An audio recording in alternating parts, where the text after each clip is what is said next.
Hi. Hello. Hi, everybody.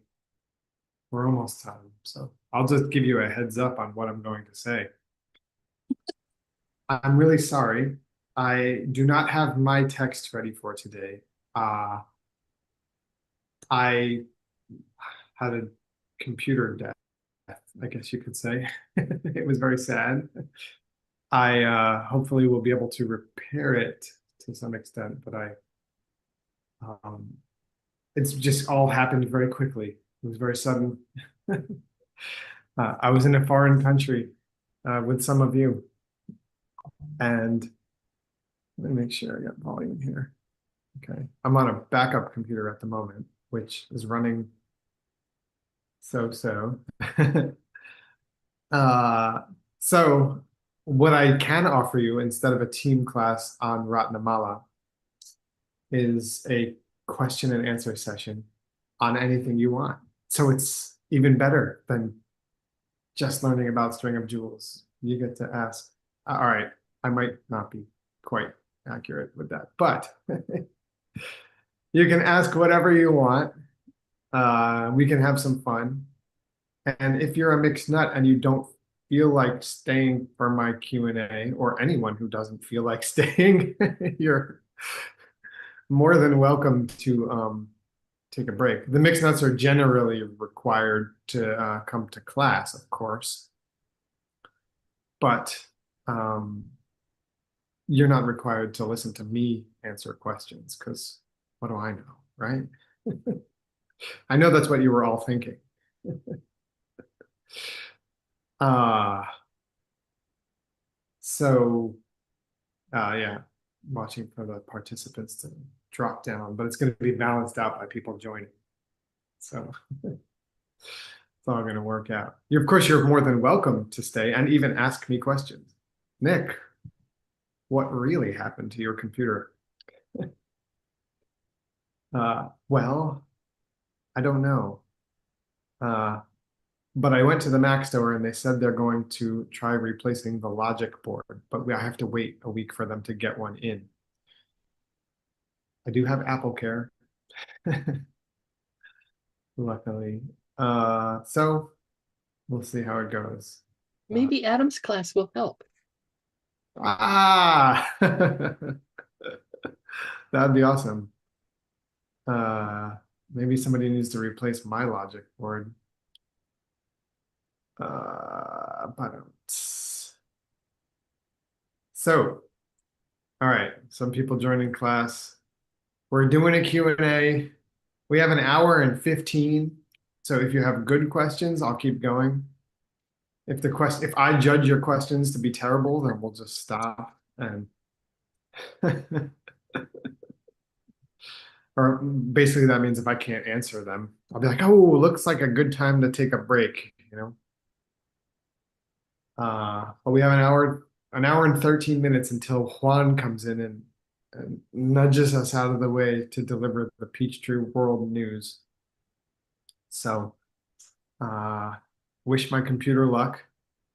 Uh, I haven't been able to get my translation or any of my documents yet. Uh, so that's, if you're waiting for something from me, which some people are, bear with me. Uh, I'm working on it. It's getting hot in here or what? So, actually, let's do it. Let's have a question and an answer. And what really happened is the fan kept going. I think the battery was dead, but somehow the battery problem fried the logic board. And it was really, really, really humid in my hotel room for the first day I got there. And I wonder if humidity got into the machine. And a lesson I learned from one of my Vietnamese friends, he told me that in the north of Vietnam, it's often very humid. And people put a towel over their electronics to keep it dry. So I don't know. I will try that the next time I'm in such a humid environment. Because I have a feeling that that's what happened. Bummer. Okay, so Marina's got a question. I'm gonna open the window because it is kind of hot in here, and I'll be right back. You made him run away, Marina. Not her fault. Let's see if it's a good question. Okay. I hope it's not a computer question because clearly I don't know. And don't ask me anything where I have to look it up on Gopher. I'm just kidding. I haven't tried that on this computer yet. Looks like it's here though. All right. I may be fun, but very important for Marina. If a practitioner could use only one criterion, excellent use of the singular criterion for a non-English speaker. Only one criterion to evaluate whether their practice is progressing in the right direction. What would that criterion be? Like, for daily checking for myself. That's an amazing question. Thank you. Thanks for the awesome question. I love it. That's one of the best questions I've ever gotten. And I like to judge things. Uh yeah, first of all, um, keeping your book is a great practice because if you keep your book, you have like a written record of some of the positive and negative things that you're noticing yourself do. So just, I mean, over time, right? If you start noticing a pattern where you're searching more to find minuses, bad seeds in general, right? Of course, we always all make boo-boos and yell at someone or whatever it may be sometimes. But if in general the trend is that it's harder for you to find a real juicy minus, and it's more like didn't help an ant, get off the blade of grass that he was stuck on, or like when you're finding more, you're really needing to dig in a little more to then I would say that's a good indication. Uh, just on the contrary, uh, when you find yourself noticing more how you're acting and being very honest with yourself about it, that's also a very good sign that I think your practice is going in a good direction because you care. So just watching your actions, trying to change them, I think are some good indications. Trying to be kinder, trying to be cool, and finding that you are perhaps being a little bit kinder and a little bit cool with people is a great indication of your practice going in the right direction. And and I would add to that and say, if you're doing good things and avoiding bad deeds with some understanding of the fact that there's nothing there that doesn't come from your seeds every now and then, you know, if you're including that understanding frequently, that's amazing, actually. So, and the more frequently that you're bringing that to mind, I would say that your practice is improving. That to me is the, I don't know, heart of it. Uh, Good meditation's cool too. You know, and you have lots of information about how to check how your meditation's going. So I'm not going to speak to that, but if you are confused about how to check how your meditation's going, we are so lucky that in our direct lineage, we have ACI and DCI Course 3, which are both just incredible references for checking your meditation. Uh, so if anybody didn't realize that, just so good. They're so clear and easy to follow and understand. Um, that's my 2 cents about your question. So the one criterion, you said one, and I already gave you a couple, is is my behavior improving over time in terms of how my attitude towards other people, you know. Does my gratitude increase? Does my kindness increase? Generally, okay, excluding the times you mess up, because not you, Marina, I just mean anybody, you know. Of course you don't ever speak unkindly to people, but I do. Okay, I believe you. I don't think you're lying. All right. Thank you for the great question. That was amazing. That was really the best question ever. So beautiful. Thank you. Evaluate myself different a little bit way and put some more All right. thinking. All right. Cool. Cool. Cool. And Kentaro is putting some code, some questions. I don't know if he's translating for, but I want to hear. Okay. Let's see, Kentaro.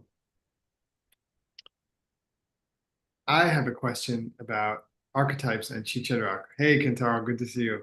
We got to hang out the other day. It was really nice. Yeah, thank you.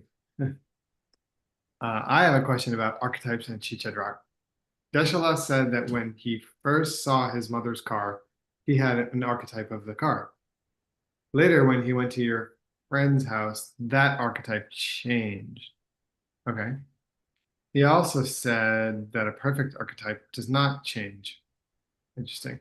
I'm confused because something that changes does not usually become something changing. A really good point. Why does a perfect archetype not change? Does an archetype become perfect after it is cut down little by little, as we learned in DCI Advanced Level 2, until nothing more can be removed? Whoa, that is a very interesting and kind of difficult question. So I think this is a good time to take a break for the day. Nice to see you all. Just kidding. Okay. This is my opinion. All right. And any Chicha Drug Masters here, I'm happy for you to weigh in. So I'll start with my understanding, not opinion, my understanding. An archetype is not a changing thing. You're right in your the way you framed that. I think this is how I'm understanding what Geshe Michael said there. When I was a kid, I had an archetype for the idea phone, right? Many of us here, I'm 46, so many of us here are around my age or older. So for us, for most of a good part of my life, at least half, a phone was a thing that was like on the wall. It had a curly cord and it had like a dial tone. You like pick it up and it's like, ooh, you know, and if you press 0, it would call the operator. You know, this was a phone. That was a phone. And the phone could not mean anything else. That's it, you know. And I had an archetype phone in my mind. It was an early phone that I saw, I suppose. That was the essence of it. That was phoneness, as you could say. Then things changed. The world changed, okay? Not the archetype. The world changed. Now phone means this, right? Phone means a computer that is far more powerful than any computer that even existed when I was young. In my pocket, you know, size of my hand, that contains connected to the entirety of the population of the world, the entirety of the world's information, among other things like artificial intelligence. And it's a cool camera, like good enough that people make movies with them. Okay, so now phone, if I say phone, it means that. So that's a totally different archetype, completely different. So the way I would say that is that an archetype is not a changing thing, but the old archetype came to an end, and then there was a space for a new archetype to come into being. So it's not that it started, it didn't come gradually. The new archetype is just an unchanging image, or in my mind, that is different. And it's also not changing. But then when like the next version, like when Amelie, my daughter, is my age, phone is probably going to mean something completely different. And I can't even conceive of what that is now. And she can't conceive of what phone meant when I was a kid. So I think there'll be a new archetype that will take the place of the old one. The old one will just end. It will blink out of existence. It will have existed steady without changing, and then it was over. And then a new archetype exists, and then it's steady without changing until the next one takes over. That's how I understand it. There may be something else that I'm missing. I'm very open to that. This is a topic that my understanding, I have moments where I'm like, oh, totally, I get it. And then it slips away.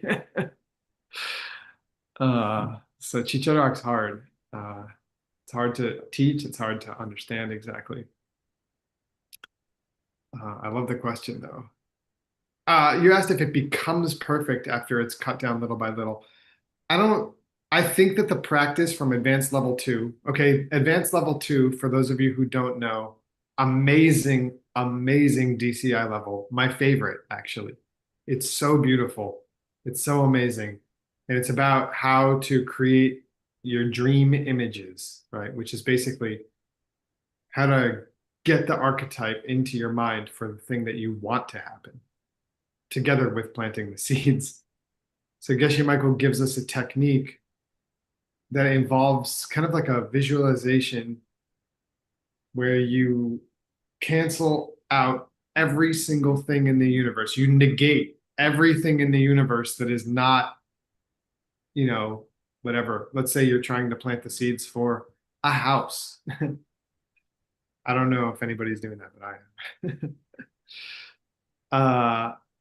So I would do this visualization, which I've done recently, where I pile up everything in the universe that's not the house that I'm trying to create with my seeds. And that's everything, so it could take a while, but you kind of have to just group stuff, you can't choose everything.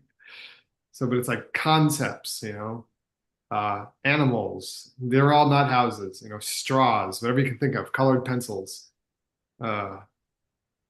lollipops, every single thing that's not a house, pile it all together, everything, and just you can spend some time, have a little fun, pile it all up, communism,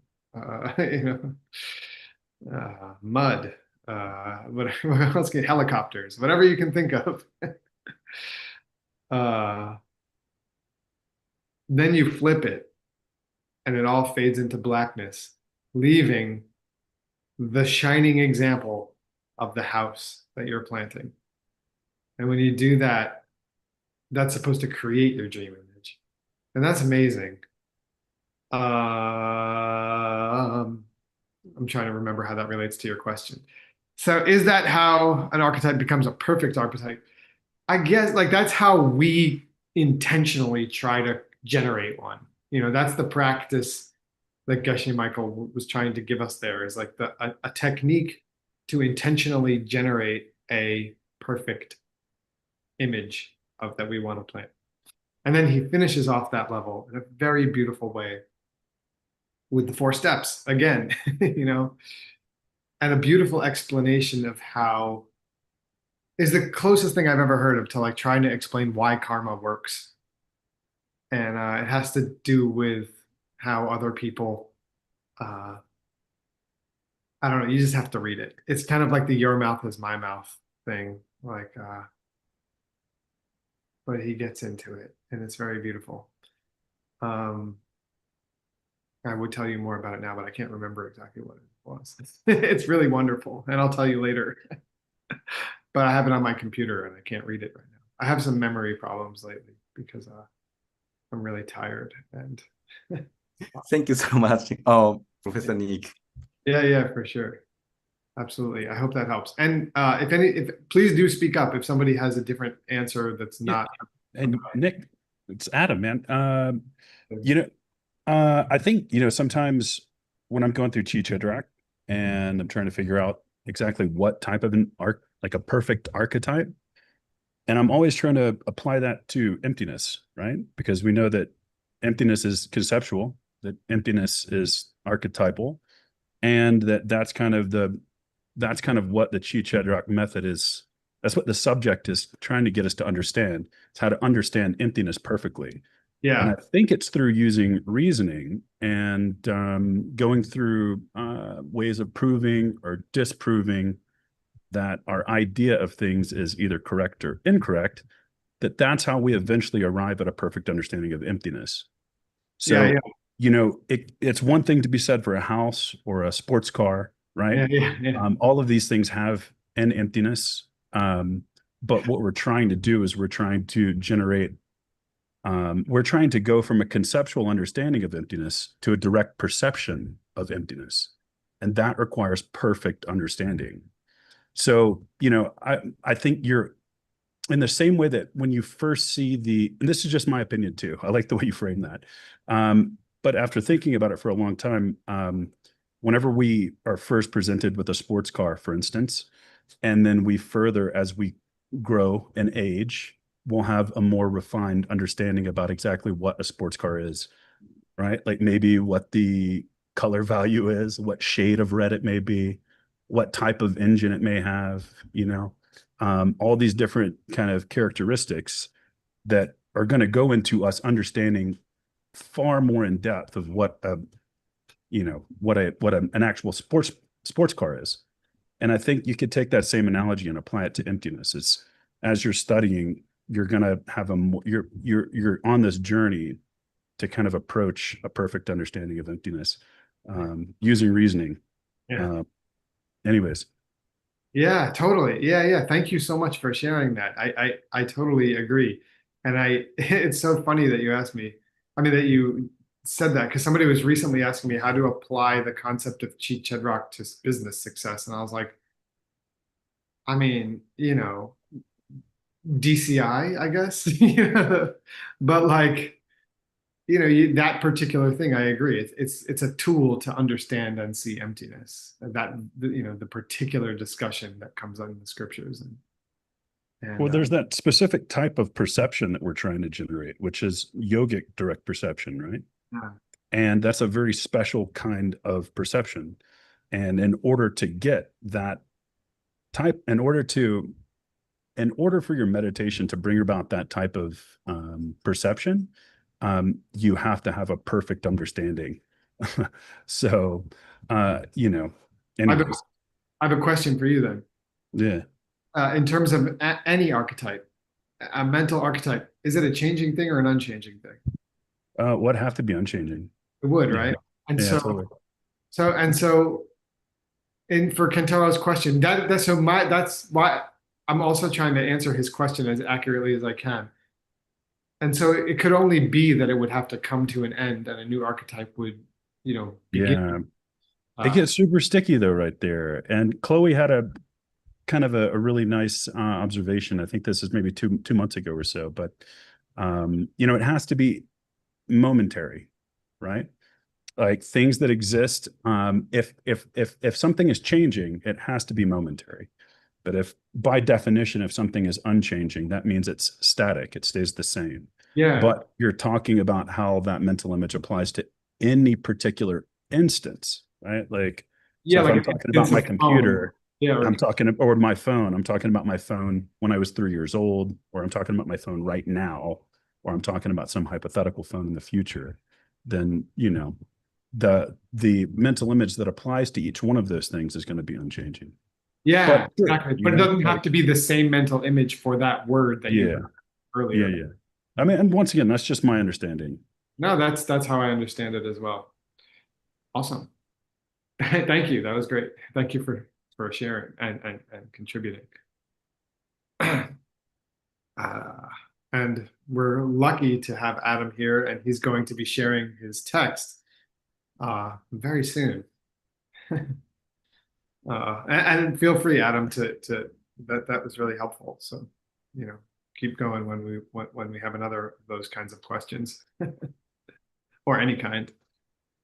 I appreciate your collaboration. We have a question from Lua Nguyen. I'm always trying to say that right.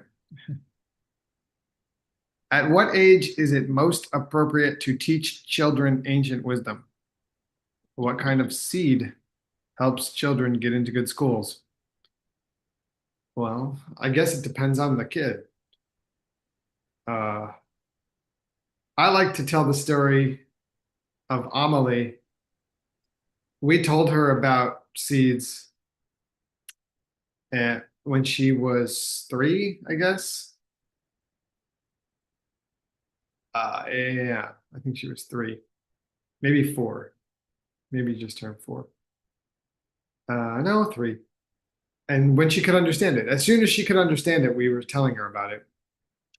And she seems to get it to some extent, but she kind of weaponized it against me because when I'm doing something that she doesn't like, the way Aaron explained it to her is that when you do something kind, when you do something sweet, it's like a flower. It ripens, it opens like a flower. The result of that action opens like a flower. And then you get to experience beautiful things in your world like flowers. And when you say something unkind or you do something unkind, the result of that action is that it ripens like something pokey, like a cactus. So do you want the sweet side of things or the pokey side of things? That's what Aaron explained to her. And I thought it was really awesome. And Amelie understood. And then every time I tell her that she can't like watch TV or have candy, she goes, "You get the pokey side." So she took the idea and she used it against me. So that's always the risk. But I'm okay with it, as long as she understands. And she mostly does, which is pretty cool. But she's a 6-year-old now.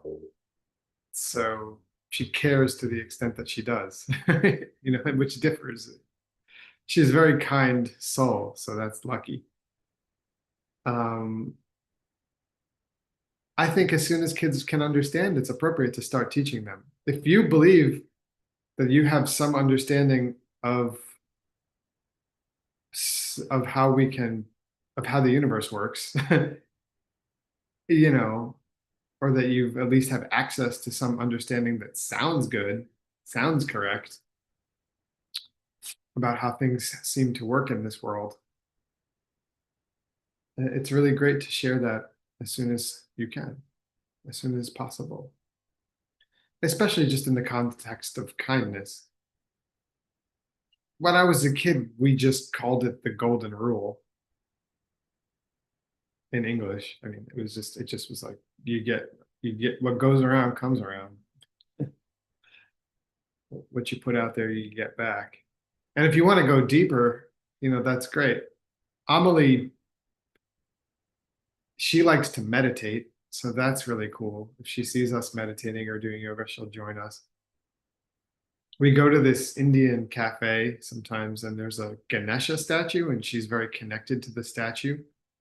And she always gives it money and then spontaneously sometimes sits down and meditates at it, which is really sweet.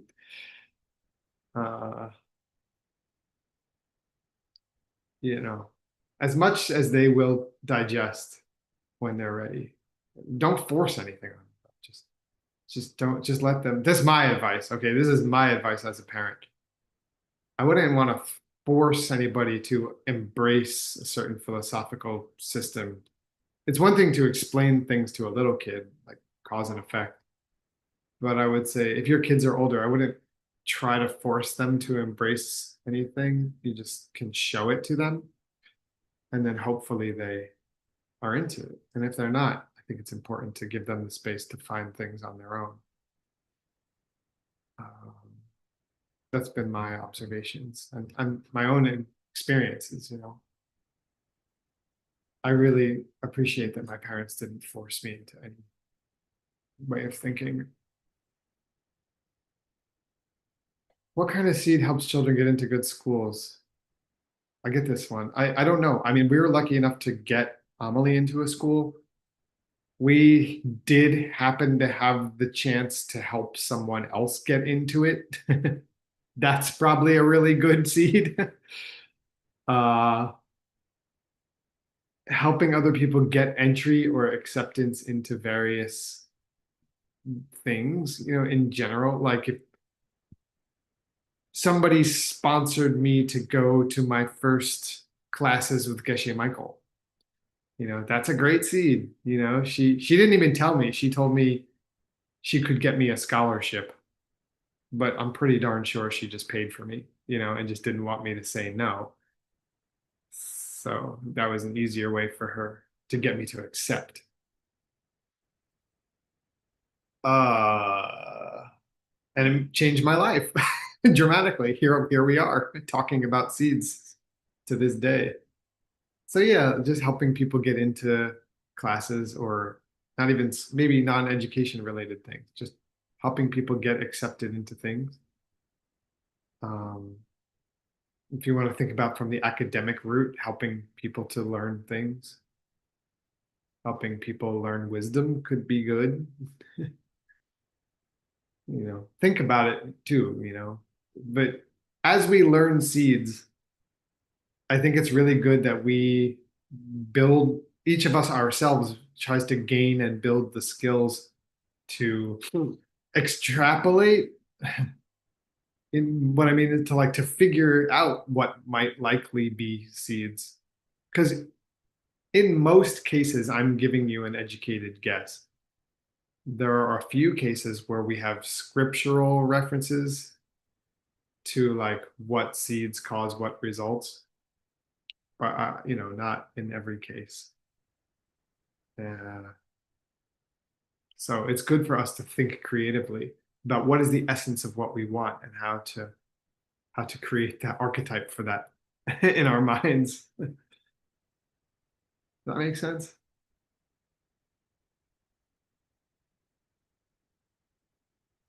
Lua?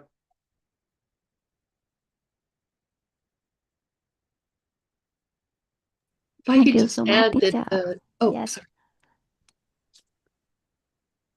That the importance of motivation when we intend to create some sort of a future result for ourselves or for other people, to be really clear in our motivation of why we're doing what we're doing. And I think that, I'm not a Buddha. I don't know this for certain, but it seems to me from just looking at the laws of karma, of how karma works, that our intention, our motivation plays a very big role in creating a result. I love that. Yeah. When I think about my house that I want, I think about how I just need to be settled somewhere so that I can be of better service to everyone in the in the world, in the universe. I do think of it that way. I think that usually, according to what Geshe Michael has said a few times lately, that can help make a stronger seed as well.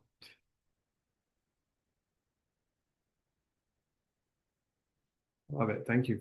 Thank you for sharing that. Thank you for chiming in, Paula. Thank you for the question, Lua. Adam, when did you start teaching Ava about seeds, if you have? We've tried it in a couple different ways. It was easy because I was, obviously we translate our own books, and so sometimes when we're out hiking, like I'll be memorizing stuff or just kind of going through something in my head, and I'll start talking with her about it. But I kind of got out of my head about trying to share it with her, and I realized that I kind of have to walk the walk. And the best way to teach or to share somebody, to share something with someone is to really be the example. So, I tend to think that if she sees dad being nice and courteous and generous and respectful and patient, then those will be things she'll emulate naturally. And then I think you could probably put a little bit more context onto why it's important. But we have also talked about the 10 deeds, the 10 virtuous and non-virtuous deeds. So Yeah, that's where it was applicable. So yeah, definitely. Yeah, that's interesting. One thing that I have instilled in, so Amelie is naturally a vegetarian. She just doesn't want to eat meat. She never has. But I've made, and she's an animal lover. But then lately she wants to kill bugs sometimes. And I'm just like, no, we don't kill in this family. So I do make some rules, and say we don't kill anything. We don't hurt bugs. We don't hurt spiders. We just put them outside. And I think just helping her to get that habit is really good. Yeah. Luckily, we don't live in Brooklyn where there's just like roaches, Okay, I have a question here. Thank you, Adam. Question here from Jessica. This looks like a doozy. We have learned about samsara, and as I understand it, there are only two ways out. The first is only myself go out and becoming an arhat. The second is to gain bodhicitta, to get it, follow in the bodhisattva path, and ultimately attain Buddhahood in order to liberate all sentient beings. However, a friend of mine says there is a third option. He does not yet have bodhicitta, and his motivation is simply to practice the teachings, become free from samsara, then be reborn in the Pure Land. In particular, how is this described in the classical Buddhist scriptures? Also, if someone wishes to escape samsara but has not yet developed bodhicitta, is this genuinely a valid path? Is it correct to say that this is another option? All right, great topic, great question. I love it. Thank you. I will do my best. So in our tradition, there's many lineages of Buddhism. There's many lineages of teachings that are not Buddhist, different religions and philosophies, but within Eastern religions and within the Buddhist teachings, and within the ones that we've learned from Geshe Michael, they talk about those two ways, right? You can become enlightened without bodhicitta or with bodhicitta. So this idea about to practice and be reborn in the Pure Land and then continue, I'm up for it. Like, that sounds really cool. If you know a good practice that you believe can do that, then I would say also practice that. Like, don't rule it out. I haven't learned much about that practice. What I've heard about it is that it's kind of taught often to like elderly people in certain countries as kind of an easy way to transition. I'm not sure. I could just say from my own observations and from what I've studied in the teachings, we have all these negative emotions in our mind, and it's hard to get rid of. It seems it's not necessarily hard, but because we're kind of stuck in them, it takes a specific kind of work to get free of them. And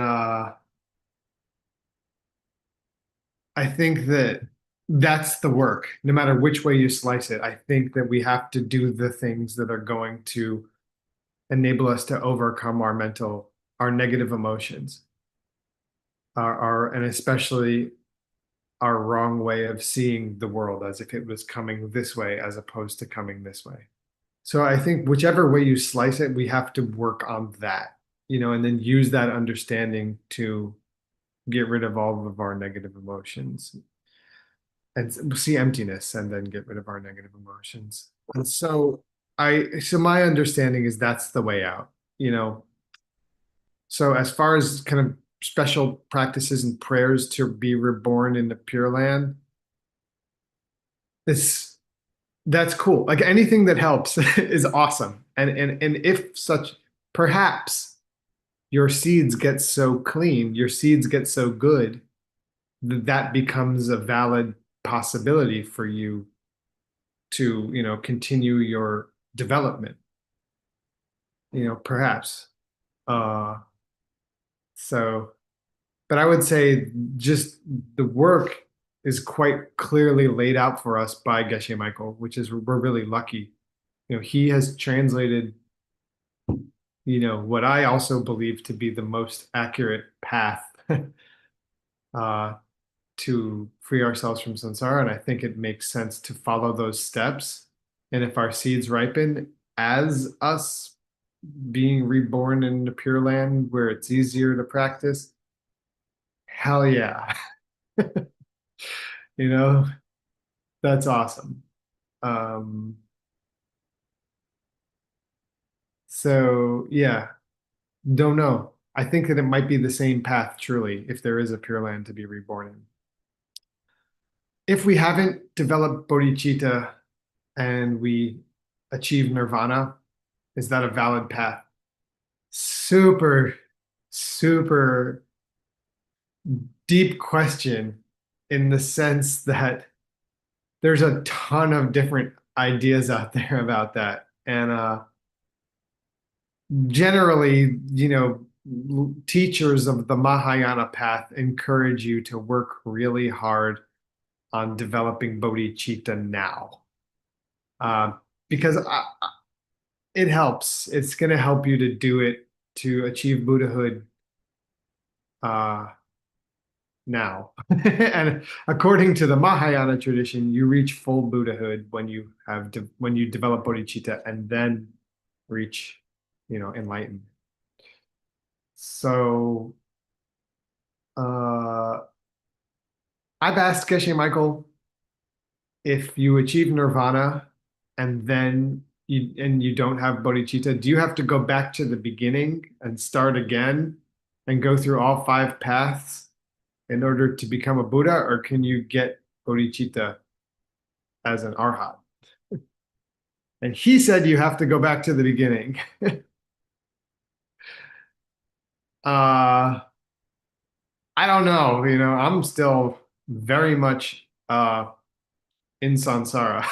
So sorry, I don't have any direct experiential answer other than what I've heard and what I've read. And what I've heard is that you don't want to, it's better not to strive for nirvana that's without bodhicitta. It's better to work toward nirvana, toward bodhicitta and enlightenment all together.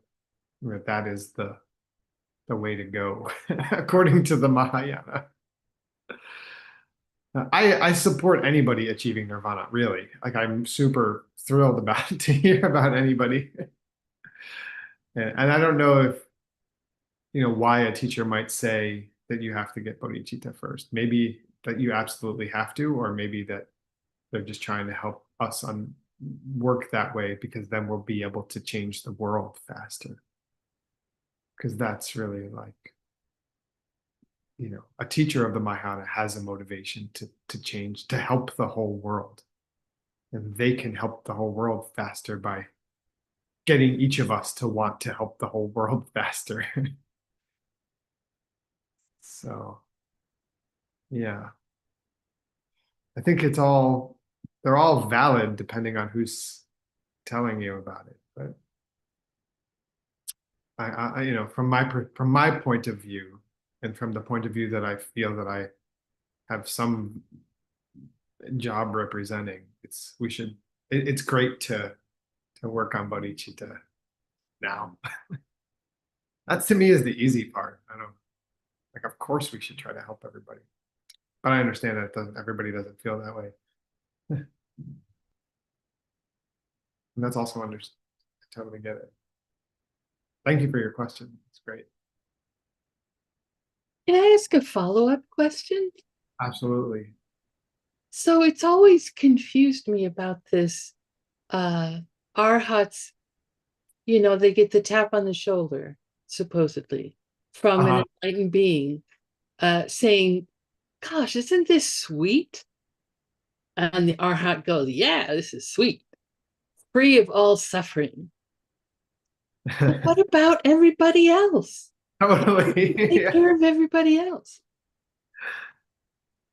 But to start at the beginning, that makes me wonder, what's the difference of the first and second and third, for that matter, path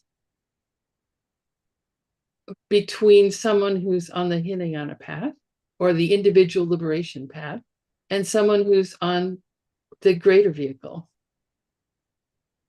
but especially 1 and 2. Yeah, yeah, yeah.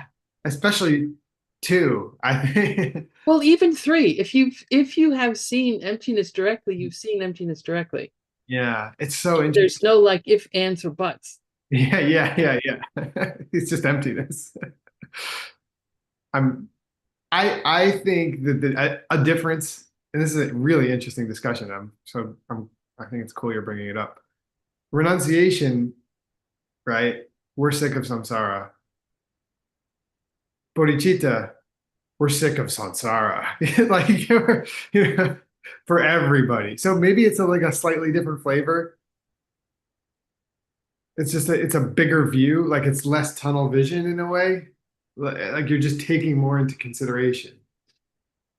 Like, So, like, instead of just, I'm sick of me suffering, I'm sick of suffering. yeah. And maybe somebody who's on the first path from the Hinite, the lesser school, lower school point of view might still think to themselves, I'm sick of suffering. But I think the difference would be they're not deep in their heart considering that to mean the suffering of every living being.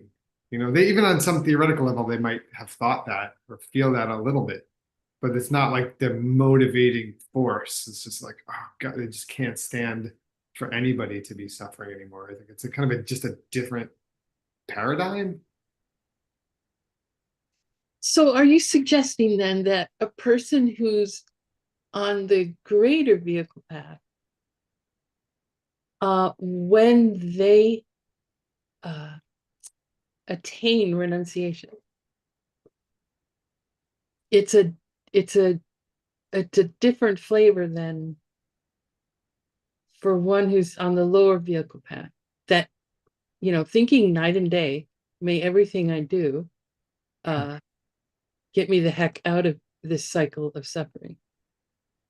Yeah. I guess I would say not necessarily, like they may come to one and then at a separate time arrive at the other. Like we may feel a sense of renunciation in its pure form of just like, may I think night and day of escaping. And then at some point in their life or their evolution or whatever, also then come to a more expansive uh, perspective, which is like, holy crap, and this is happening to everybody. And my motivating force is really to pull myself and everyone else out of this. So I guess I'm just answering your question by saying maybe not necessarily at the same moment, but yeah, but yes, I would say that perhaps is what distinguishes a Mahayana practitioner at that point, when you're just like, then your motivation becomes something vast or more vast.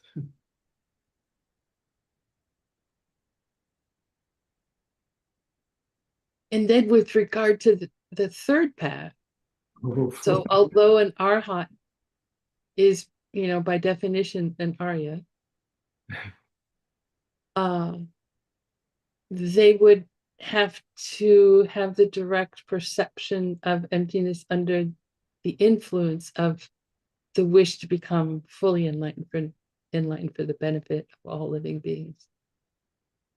So they'd have to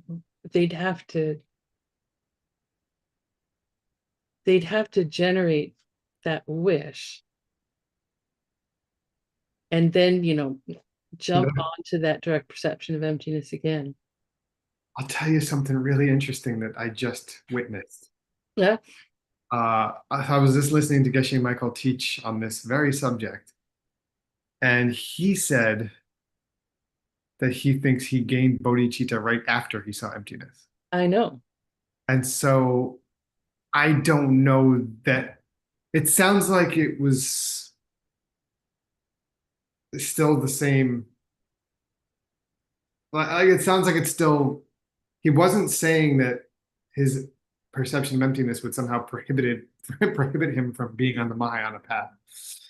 It just made him like he just described the time, the what do you call it, the chronology of the path of seeing a little bit differently. And I think he's trying to explain his own direct experiences without necessarily analyzing it that on that level of being like, well, was my mind already in that space before I saw emptiness? Or, I haven't heard him analyze it like that. Maybe he has, but the way he said it the other day was, then I got bodhicitta. But it sounds like if you get bodhicitta, I don't know, my personal take on that is like if you got bodhicitta while you're basically still on the path of seeing, then you already had it. Yeah, personally, I don't see how anyone could have a direct experience of emptiness, and if they hadn't already attained that wish, that they wouldn't get it immediately thereafter. If you directly see that everything your Right. experience Also, comes from you, how could you not say, I'm responsible to remove the suffering of all living beings? Yeah, it's Right? really, it's so interesting. Yeah. That's why I like to think of it as more just like removing veils rather than like choosing one way of thinking or the other. It's Mm. more just like it becomes more expansive somehow. That even if it doesn't happen, maybe it's not for lack of caring or something. It's just like it's just kind of a lack of Seeing, understanding. seeing or a lack of it's almost a heart thing, isn't it? It's like a lack of feeling uh that responsibility, that's what you just said, like taking, like somehow it's just a difference in that feeling of the vastness of the care that you have to take of everybody. This again, it's all theoretical. Yeah, for But me. for me, yeah. All right, I'm going to read this last question. Thank you for bringing it there. That was beautiful. I'll try to take this last question before we, oh, slow down. Oh my gosh. Okay. I'm happy to. Thank you for asking. Yeah. Geshe taught us during Bridge to Diamond Way 6, that's the course he's just finished teaching, to meditate about remembering back to a viewpoint that remembering back a viewpoint that someone gave us when we were less than 12, or remembering a book or a song that put big impacts on us at that early age. That's right. But for me, it is not easy to remember back then, as it was a long time ago. Hey, excuse me. You look younger than me. And at that time, for me, no internet yet. And people rarely talked about how the world was made, and also not easy to access songs or books like now. So I myself found it difficult to remember those things. Can you please suggest a way to do it, and why it is age of 12, not, let's say, 20? Okay. Cool question. Cool, cool, cool. So I hope you guys understood that Geshe Michael taught us to do a meditation where we go back in our minds and try to remember something that impacted us. And the purpose of this is to help us see how our seeds in this life have led us to become the kind of person who is trying to see emptiness and who could see emptiness. and how that amazing that is. I think in some of this teachings that he was just giving, he's really relating a lot with what he himself experienced, and he's inviting us to follow along a similar trajectory because it's relatable.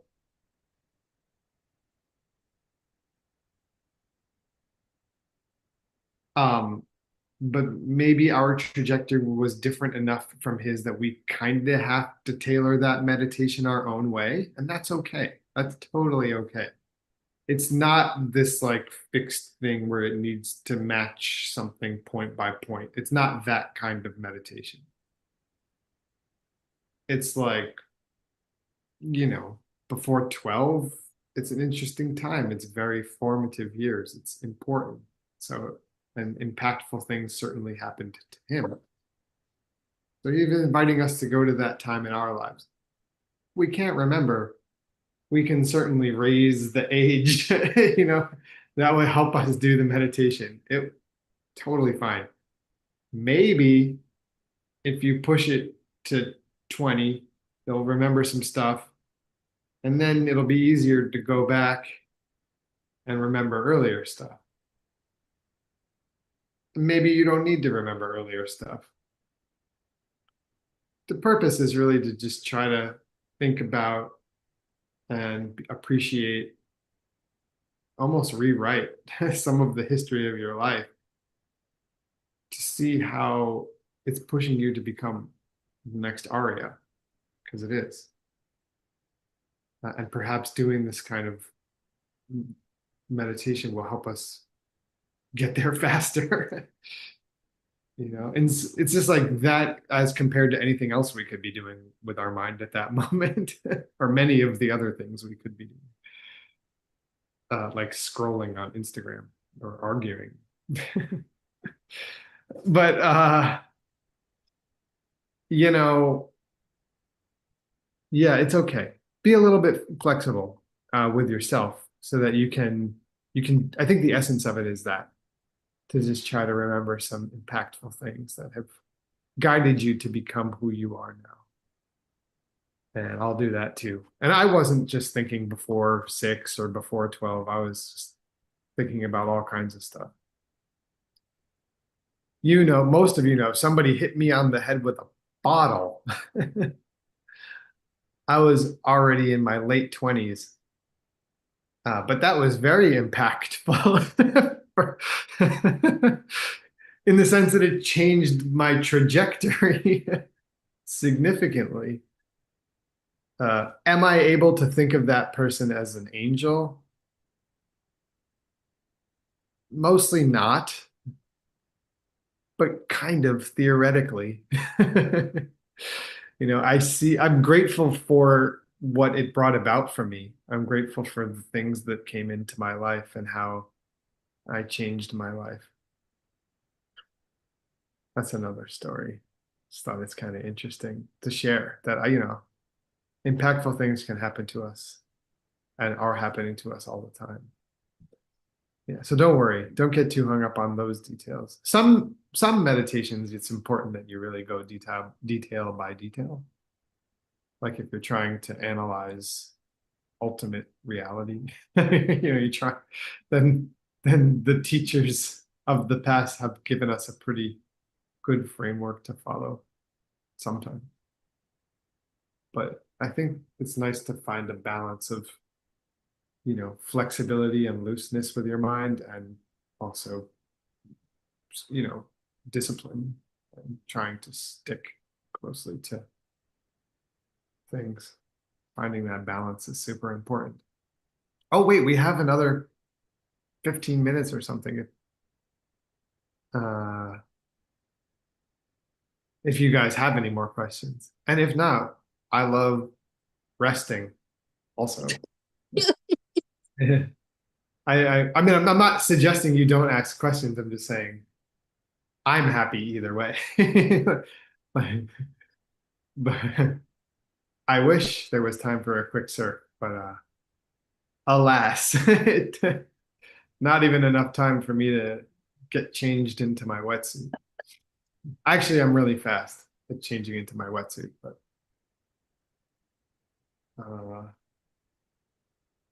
Yeah, haven't surfed in like 2 weeks. I'm afraid of my body will atrophy.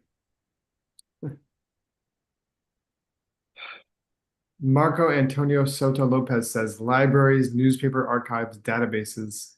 Yeah, if you want to go back to when you were younger than 12, there are resources available on the internet. Certainly music is easy to find. Most of the music from my youth is in one way or another findable online. Even the weird stuff. Even recordings that I play on that I don't have, I can find, I've been able to find online. Yeah. It's funny. Let's see. We got about 200 people here. Super happy to answer another question if somebody has one. But I'm really happy that everybody's joined. I'll talk for another minute and then we can, do whatever. Just don't leave because Adam's class is coming. And before that, we have the Peachtree World News, which is amazing. So, and Juan would be so lonely if we're not here for him. Are you there, Juan? It's probably on an airplane. Something. Hey, no, Nick, I'm here. Oh, good. But I'm finishing arranging the PPT. Oh yeah, take your time, dude. Yeah. I was just making sure you were here because I know that it's kind of in transition time. So, but I got your message before, so I assumed you would. Yeah. I'm still in Malaysia. I'll show you in a moment. Oh, I can't wait. Okay, we got another question. I was going to show you whoever gave me these lollipops, thanks. Malaysian or Chinese vitamin C lollipops. All right. Dear Professor Nick, in your sharing about meditation to reach the state of shamatha, Geshe Michael teach, we need to start practicing with 10 minutes, rest 2 days a week, and increase by 1 minute each week, so that after 1 year, we can reach 1 hour of meditation. With that amount of time, could I share how to choose the right meditation exercises and meditation techniques? Well, I'll talk a little bit about it. First of all, I think that's a really cool method that he gave us. I would also say everybody's different. I would say that's really good to do if it helps you stick with it. If you need to start a little longer, that's okay too. I started with an hour a day because that's just what I was taught at the time. And it was perfect for me. I just always meditated for an hour a day. Until I had a kid, actually, for many years. And then it became harder, and now I have to do much less time, usually. So I'm going to try this technique of adding a minute a week now. I haven't been timing myself. In my meditations for the last few months, I just meditate for the amount of time that I have.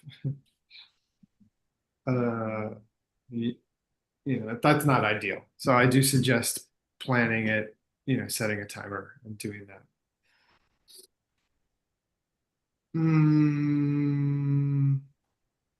Exercises and techniques. I think Geshe Michael ultimately is trying to guide us to be in 1 hour of meditation after the preliminaries. So lately, he's instructing us to do 100 breaths, then the seven limb prayer, the 7-step preliminary practice. Then we will eventually have a meditation practice of an hour after that. So if you want to kind of start with that kind of instruction right away, maybe give yourself 15 minutes Start with and do like a 5 minutes. If you're going to do 100 breaths, then by all means, time yourself doing 100 breaths, see how long that takes you. Time the 7 steps, see how long that takes. Add that onto your timer before the 10 minutes. Then you're going to be adhering to what Geshe Michael is suggesting for later. However, if your body or mind, which is very likely, does not want you to sit for that long, then I suggest for now, fit the whole thing into 10 minutes or whatever to start. 100 breaths might not fit into 10 minutes. So maybe you start with 10 breaths, 20 breaths, you know. So I'm giving you options here. I can't give everybody a one size fits all solution. I can barely help myself. But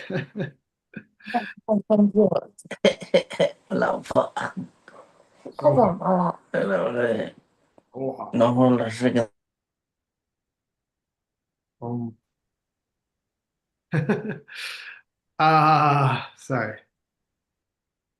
So I would say, if your body gets really uncomfortable and you're still getting used to it, just start with 10 minutes for the whole thing.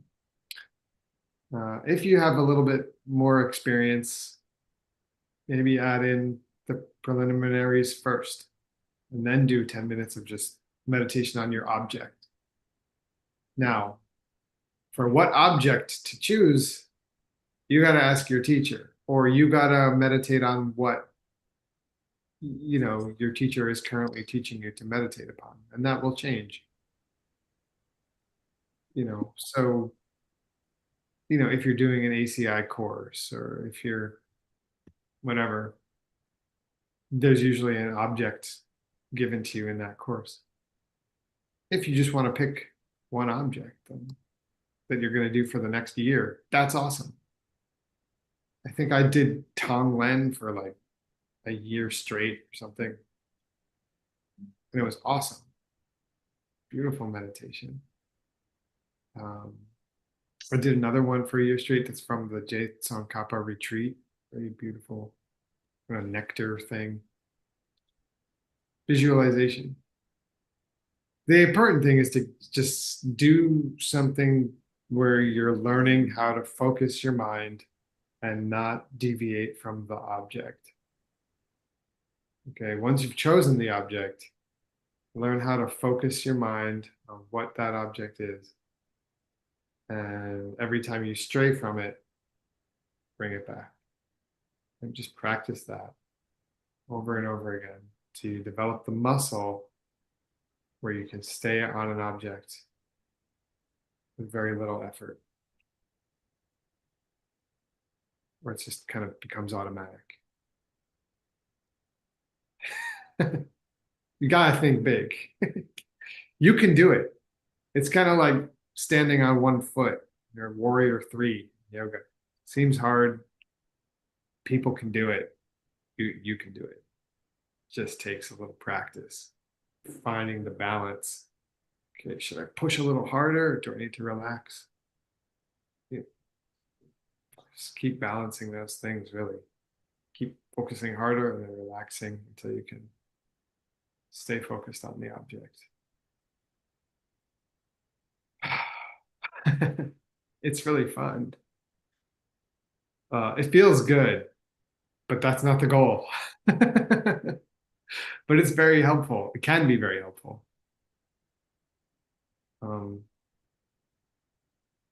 Yeah.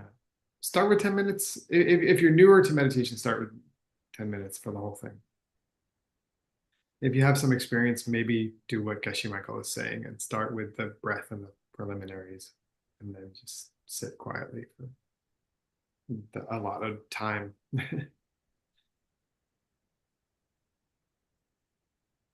And if you need more instruction on meditation, the Foundational Course 3, or DCIG Level 3, or buy yourself a copy of Emptiness Meditations, one of the books by the Mixed Nuts Translation Group, translated with Pala.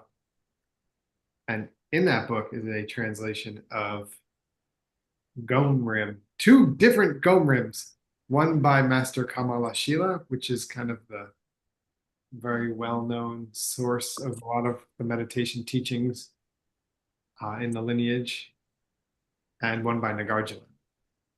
So lots of resources for meditation techniques from people far superior to me. But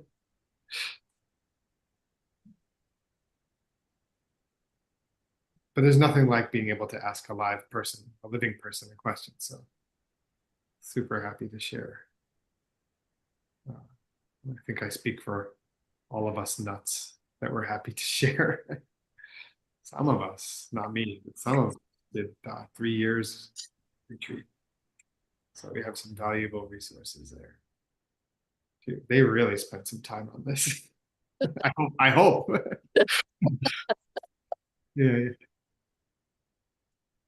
But yeah, that book is, somebody just put it in the chat. Thank you, Kentaro.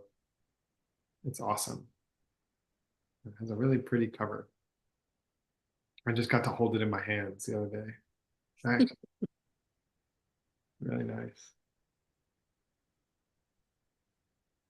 All right, cool.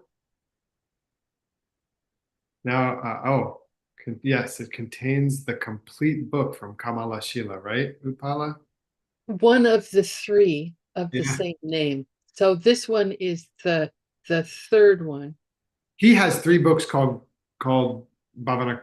I mean, yeah. Yeah, Bhavanakrama. He has 3 books with that name. Yes. And And Nagarjuna this is the third one. okay.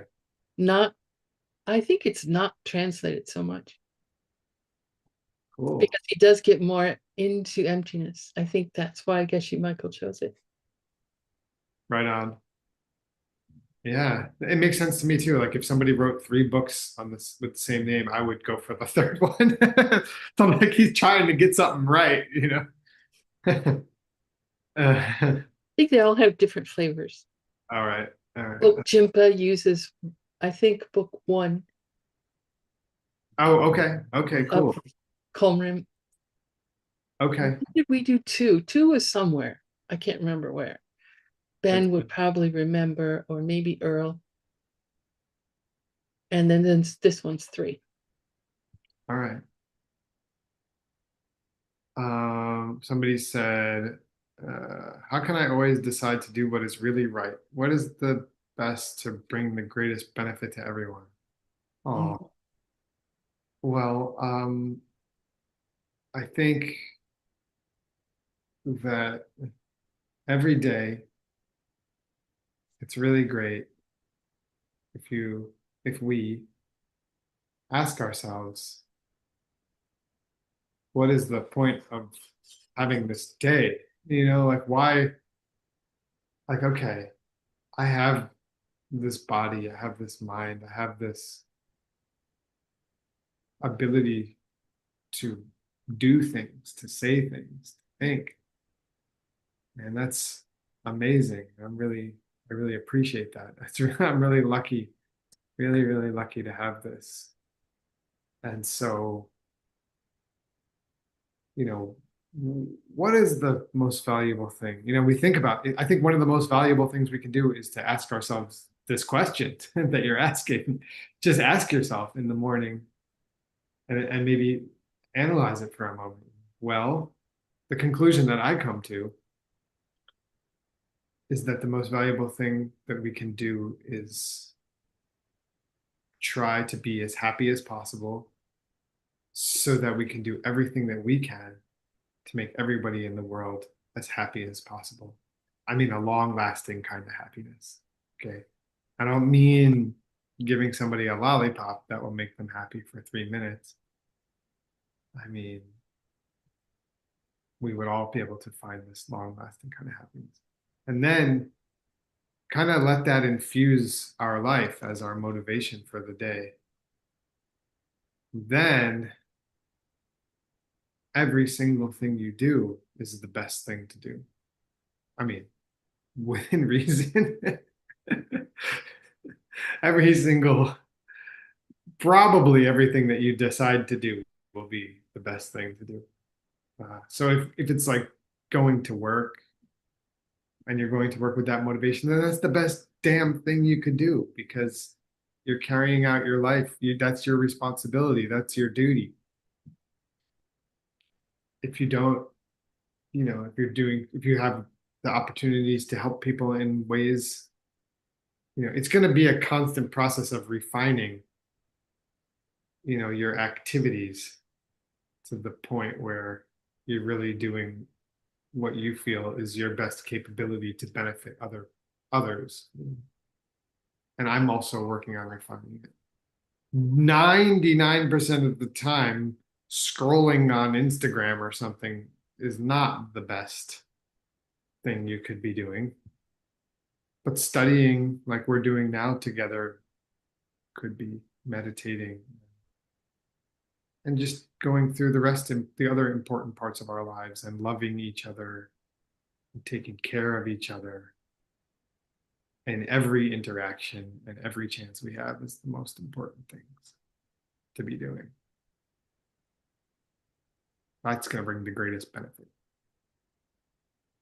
because it's going to plant seeds for you to be able to truly help everybody be happy forever or in a very lasting way. I hope that made sense. Because it's time for Juan Hasso to show us that he's in Malaysia and bring to us the Peachtree World News. Thank you for your questions, everybody. Thank you, Wai Tuong, and everybody for your great questions. And Adam and Upala for helping. I'll see you. Okay, can you hear me well? Great. Oh, awesome. Okay, that's great news because as you can see, I'm still in the hotel in Malaysia where you're not spotlighted yet. But you can hear me. That's really good news. Now I see you. Okay, good. I'm using my phone so I can walk a little bit because, we're still here. I'm actually outside the venue right now. The hotel is very big. I hope you can see a little bit. Let's see. I see exactly where you are. Yeah, that's awesome. You already missed the place. Yeah. Yeah, that's great. And what actually happened is we just had the Five Houses event here, the Bridge to the Diamond Way #6. But then some of the participants stay longer and they are doing another program called Circle Day program. They're going to stay here for 3 more days. So many of the teachers of the Five Houses event are still here, continuing with the program. I'm going to show you real quick. I just hope the internet connection is still stable. And then I'll proceed to show you about other events. So.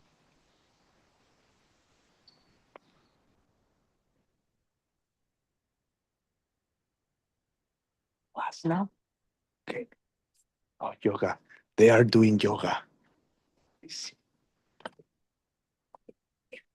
Okay. I'm just going to pick real quick, okay? It says, keep silence. So let's see. And from the nature's sounds and relocate our chakras, we can unlock them easily. Cool.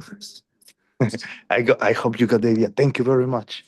Can I see somebody at the back there with a Peachtree World News t-shirt on? Yeah. That's Theodore. So we are right now having the translation class. So it's the news time. So I want to show people. Thank you. Okay. So that's where we are. And before we proceed, actually, we have, it's part of the proceeding. It's not really accurate to say before we proceed because sometimes the before is part of it. I don't know. You know what I'm saying? It's one of the questions I have when they say,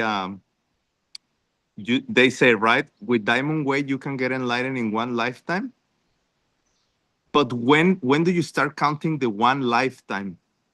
because it's like, what does that mean, one lifetime? One lifetime after you take initiation, or one lifetime? What, do you know what I mean? Like, in order to reach to a point when you get to the part that you can do something in a single instance, you have to have built. So, anyways, what I want to ask Nick this time is about this. And if Marina, you can show me real quick, help me to show real quick the PPT. We can start with the first one, because it's a new program that's coming up, Nick, and we talk about it a little bit during the event. But I think it will be cool to hear just from you, if you have a chance, a minute or two, about this new thing. First PPT, Marina, please, is the new breakfast club that you'll be doing, as far as I understand, on Asia mornings. Yeah. Breakfast Club. Yeah, and it's supposed to be one time a month, right? Yeah. So, yeah. I don't think I knew you. Did you tell me you were going to ask me about it? I'm glad. No, sorry about it. No, No, I no. just, okay. All right. So everybody knows about the Goodnight Book Club. For those of you who are subscribers, thank you so much. You're amazing. You know, the subscriptions help all of us. You know, it helps you to be a member of that, and the subscription helps to fund the existence of our organization. So thank you. And the Goodnight Book Club is a club where we read, you know, individually, but at the same time, you know, as we're going to bed. And then we have a bag to lock up our devices and stuff like that. So we don't go on our electronics, but rather read philosophical books, which is great. So in some countries, they cannot receive the books that we send. Because if you're a subscriber to the Goodnight Book Club, we will send you books. In some countries, you cannot receive those books. So we decided that we want to give the option to join to everybody. So we started a club called, it's all part of the Goodnight Book Club. This is just the breakfast club portion. We're just once a month. For now, it's me. Later, it will be other mixed nuts. And I'm just teaching like a kind of a business class that's based on the teachings of these books. That is something that you can share in any country. And it's kind of just a business class that happens to be mined from these books. And that's going to be on the 4th Thursday morning. Wait, I have to check. Friday morning. Yes, Friday morning. The 4th Friday of the month at 7 a.m. China time is what I learned was the time that people want to do this. So yeah, so for now, it's I'm just leading through some material. It's very beautiful. It's based on some stuff that Master Nagarjuna wrote. And you can join.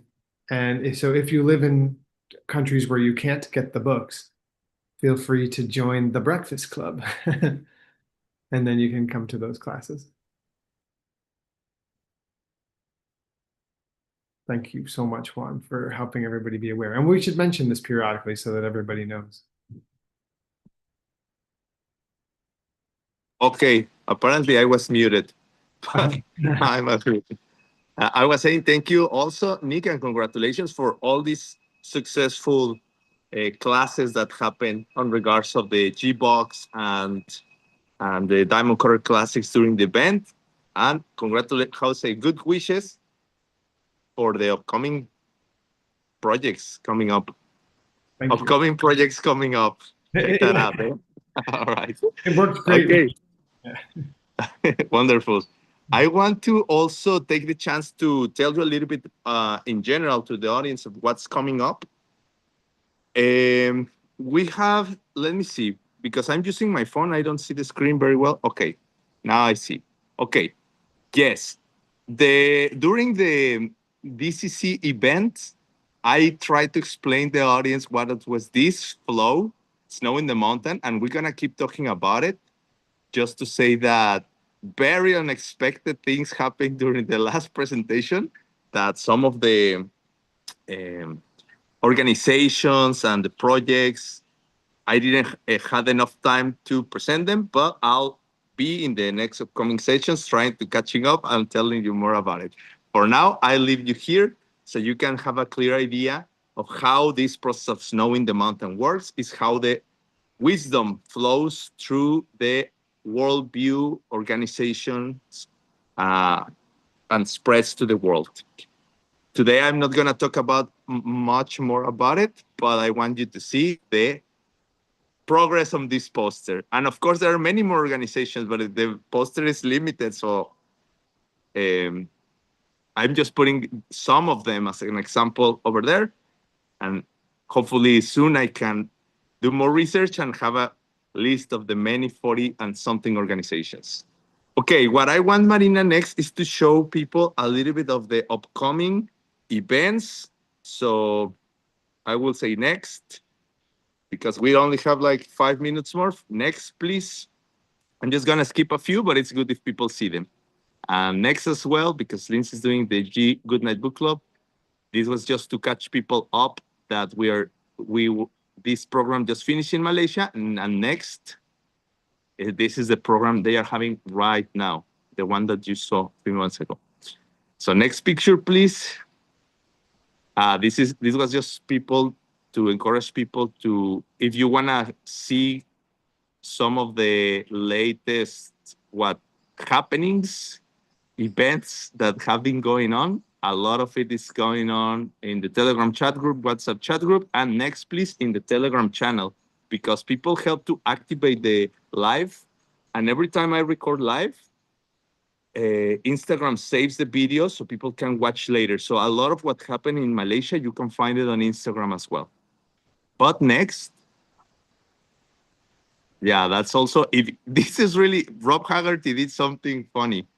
Later, I'll tell you what happened, but this was really to ask people if they want to help or you have ideas for improving this project which you're going to use, you can reach out. Rob Haggerty tried to make it a dating game or app or something like that, but the real intent of this was to request people for help with this project. So we'll talk about it later, but next, please. Yes, okay, what's going on? Unexpected thing happened. I was talking with many of the participants and organizers of this event. Then I checked with Geshe Michael Geshe, and he said it will be very good idea if Picture World News goes to this event in Vienna. So plans change, and now I'm going to Vienna. We're gonna be there in a few more days, and there is an invitation event video that I want you to show, please. My English is not the fastest today.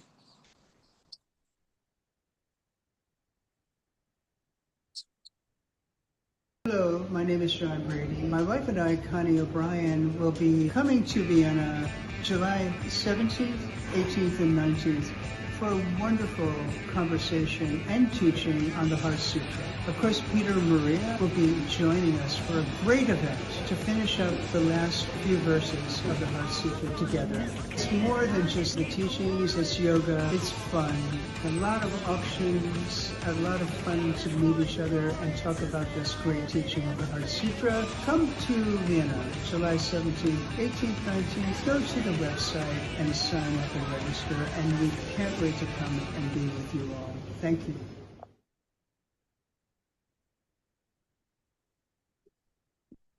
Okay, so there you go. I would like to show the poster one more time for those people who are in this side of the world. You can attend still, maybe follow the QR code. You will find more information about it, and we'll keep you posted on it because very amazing things happen during this Malaysia event.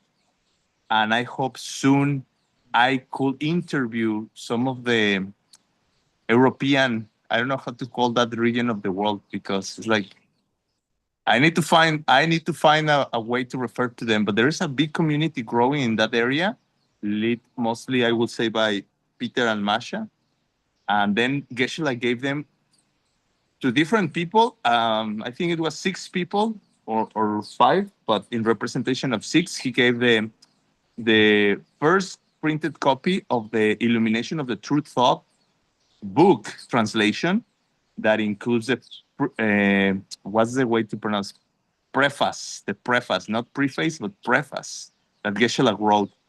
And as a sign of, I think, preserving wisdom and passing it on to others. So I hope I can talk with these people soon. They're going to be in this event and keep you posted on that significant event.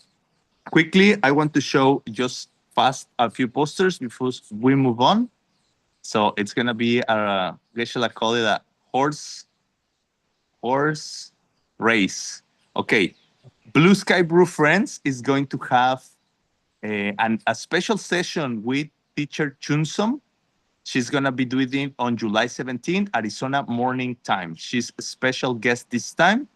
And I'm leaving here the QR code for you to join. Blue Sky Friends mainly focuses on how to deal with difficulties in life when we have personal losses, or we are getting close to death, or we break up with relationships, things like that, but then are specialists in helping people to get out of difficult situations in life. So it may be very interesting to check it out. Next picture, please. Yes, CSP is having an event in Singapore right now. Is the next picture. Yes, and Stanley's going to be leading it on Singapore. If you're watching this and you want to join, follow the QR codes. Stanley was here, then he and his team went to Singapore, so sending best wishes over there. Next picture, please. And yes, academic session coming up very soon, July 28th. You can sign up online. Next. Ding. Pichiquino, stay in the room. Yes, we're going to talk about this very soon. On July 27th, YSI is going to have its 20th anniversary celebration. And they're going to do this Ripples of Light traditional session when it's like a 24 hours of meditation nonstop. I'll talk more about it on upcoming Saturday, but letting you the link so you know it's happening very, very soon. 20 years of YSI, congratulations. And there is one more picture I wanted to show. Next, please. Well, we'll talk about it. DCI level 9 in Shenzhen, China in September, but that's not the picture. Next, please. Next, please. This is time. This is November. Oh, no, I think that was it. I think we finished. Okay, and actually it's time. So let's go to the next class as Adam Andrade, sending best regards. Hope to see you in Pramana sessions very soon. Thank you, Juan.